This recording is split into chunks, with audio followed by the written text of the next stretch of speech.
We're going to be sprinkling a little magic on today's video.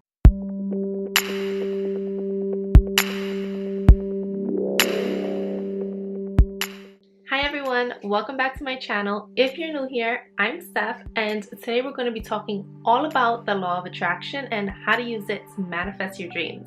It's something I've definitely been practicing ever since I decided to create massive change in my life and start my YouTube channel and start my business, and it has helped me so much along my entrepreneurial journey, and I know it can help you too. So if you want to learn about the law of attraction and how you can use it to manifest your dreams, then just keep on watching. But first, for more videos from me every week, please be sure to subscribe and hit that little notification bell so you don't miss out. So what is the law of attraction? For those of you who are new to the law of attraction, if you never heard about it before, I'm going to break it down for you as simply as I know how, because I know it can seem very woo-woo for a lot of people. I feel very strongly about this topic because of how strongly I feel about mindset, and the reason being, it really is the first step, the foundation of anything we're able to do and accomplish in life. And most important, it's what's going to sustain us through it all, the ups, the downs, the unexpected, because they will come and they will not stop coming. Very few people are aware of just how much their mindset has an impact on their day-to-day life and on their success in life. So many leave their thoughts unchecked, and then they wonder why they're unhappy in their lives and they can't seem to achieve what they want to achieve in life.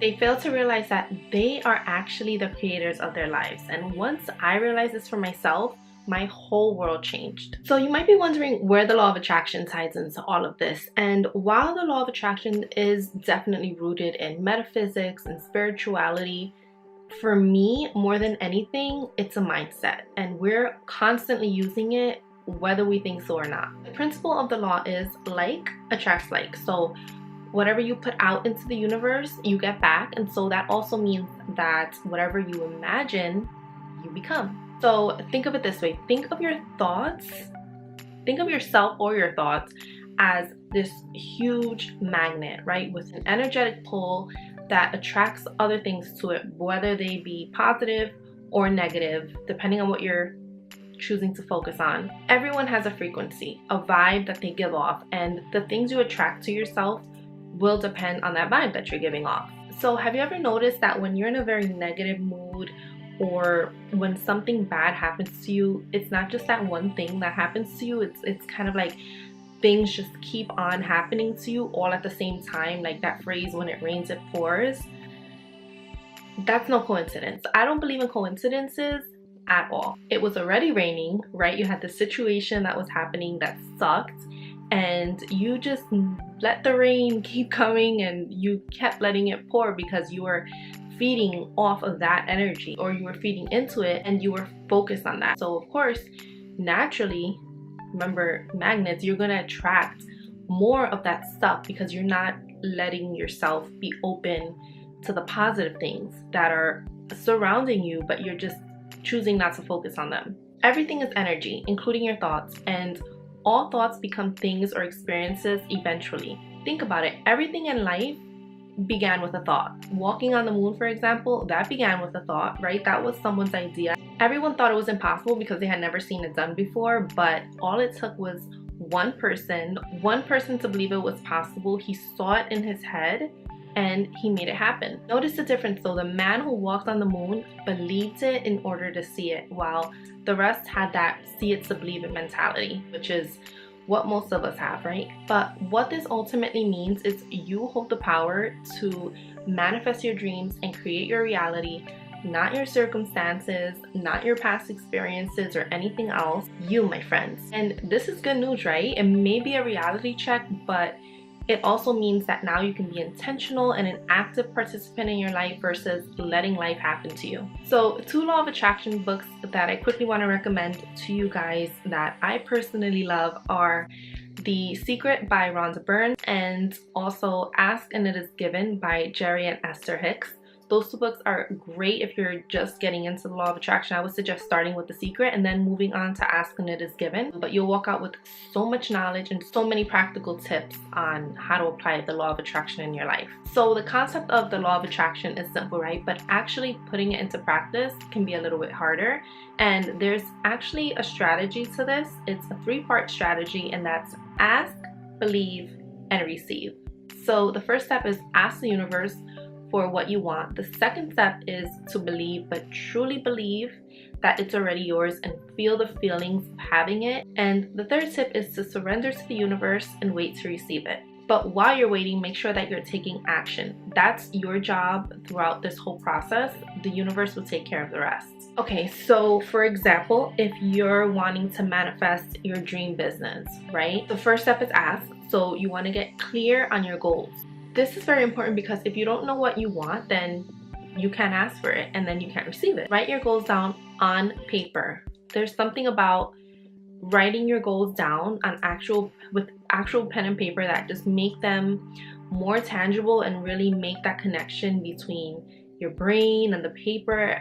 There's a whole, like, this could be a whole topic in and of itself, but yeah, just definitely get your goals down on paper. Don't just keep them in your head and think, oh yeah, I know what I want. Life is moving at 100 miles per hour. It's very easy for us to get off track or to get distracted. So writing them down and doing this on a consistent basis really does change the game. So what kind of business do you want? Get as detailed as possible and also include your senses into this. So don't just write like, okay, I want to be in this field or I want to make this much. You know, really get into how you want to feel, what you want to accomplish in your business. What's your big vision? A cool way to do this is through a process called scripting, and it's a way of journaling where you're writing as if you're experiencing the future in the present tense. So you're going to write out everything about your business, get as detailed as possible, and act like it's already here, like you're actually experiencing it as you're writing. And that is like next level stuff, you know, because it makes it seem even more possible, even more real. The clearer that you can see it, the more you can feel now and not just associate those feelings to how you're going to feel in the future. If you can start feeling them now along your journey, the less intimidated you're going to feel, or the less discouraged you're going to feel, because you're kind of closing that gap between where you are now and where you hope to be. You know, it's already yours, and what's for you will not pass you. And another tip to make this even more effective is to get yourself in a high vibe while you're doing it. So get your crystals out, play your nice music, maybe get a nice glass of wine or a hot cup of coffee, whatever makes you feel good. Maybe even meditate beforehand so you can clear your mind as much as possible. Okay, and the next step is to believe. And one way you can do this is to act as if. So I briefly touched on this before, but now that you're clear on your goals, you have to believe that the business is already yours. Don't focus on the gap. Don't worry about how it's going to come into fruition. Just act as if you are already that entrepreneur that you're trying to become, because you are. Embody her fully. So visualization is huge. Vision boards, Pinterest boards, visualization meditations. The more you can see it, the clearer you can see it, the faster it's going to come to you. Writing, again, journaling, scripting, do this often. It really does help to take all of that stuff that's in your head and just get it out. Like, even if nothing else, like, you're getting it out. Even if you can't get to it right now, at least it's not just trapped in your head. It makes more sense when you can see it on paper and you can actually like look back on it and reflect on it, and it makes it easier to take action. Also, affirmations. There's so much power in any phrase that starts with I am, right? How easy is it for us to say, oh, I'm so stupid. Make it just as easy to say, I'm awesome, I'm making my dreams come true.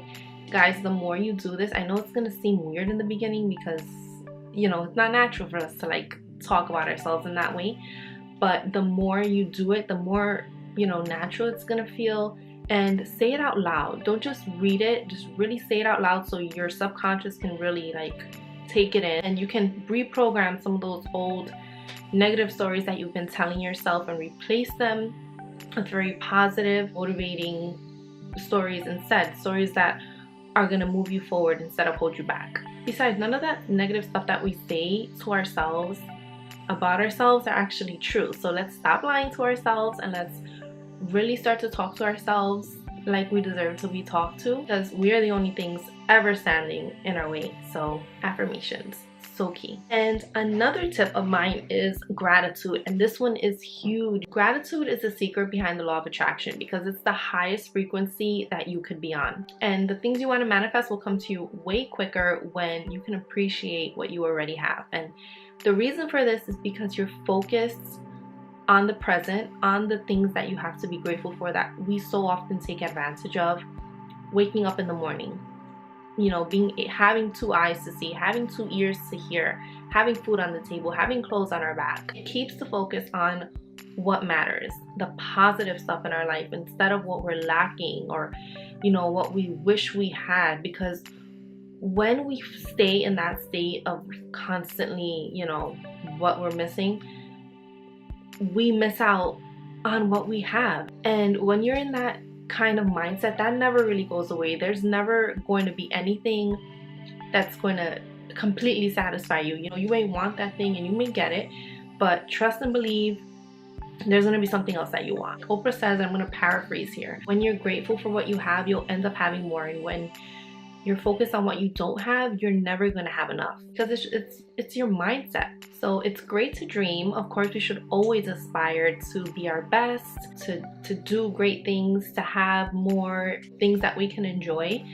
but we should never lose focus on the present, because the present is all we really have. So again, I'm going to mention journaling, and for this, I'm going to say have a separate journal just for gratitude. So every morning or every night before you go to bed, just list out a few things that you're grateful for. I'm telling you, there's no way that you're gonna feel negative after doing this. Like, if you do it in the morning, you're gonna start your day on a great foot, and if you do it at night, you're gonna go to sleep feeling just so at ease and so at peace, and helps a lot with anxiety or feeling impatient if things are not going the way you want them to be going. If you're feeling overwhelmed, try this. Just literally take a few minutes and just list out 3 to 5 things that you're grateful for. You'll notice it's gonna be more. Like, you're gonna start writing and then you're not gonna be able to stop writing, because there really is so much to be grateful for. And write things from the biggest things like our family, you know, and the fact that we woke up in the morning, to the smallest things like the coffee that we get to enjoy, or anything. There's so much to be grateful for. So in the example of your dream business, be grateful for the business that's coming to you. And the last step is receive. And a big part of receiving is surrendering. So to all my control freaks out there, I know this is a hard one, but it's important. No matter how much you plan, you have to trust that the universe knows best. You have to trust in its timing and in the things that it puts in your path that you weren't expecting, because they're for your own good, they're for your own growth, and everything that happens to you has a place in your journey. It's meant to be there. And to kind of ease some of that pressure that you may feel on a day-to-day basis, it really is the universe's job to do the heavy lifting. You don't have to obsess over the how or the how long. The universe has your back. It knows best. So that is how I use the law of attraction in manifesting my dreams. I hope that you enjoyed this video, and I hope that you got a lot of insight out of it, and you'll start to put the law of attraction into practice for yourself if you haven't already. Don't forget to subscribe. Sending you good vibes always, and I will see you here next week. Mwah. Bye.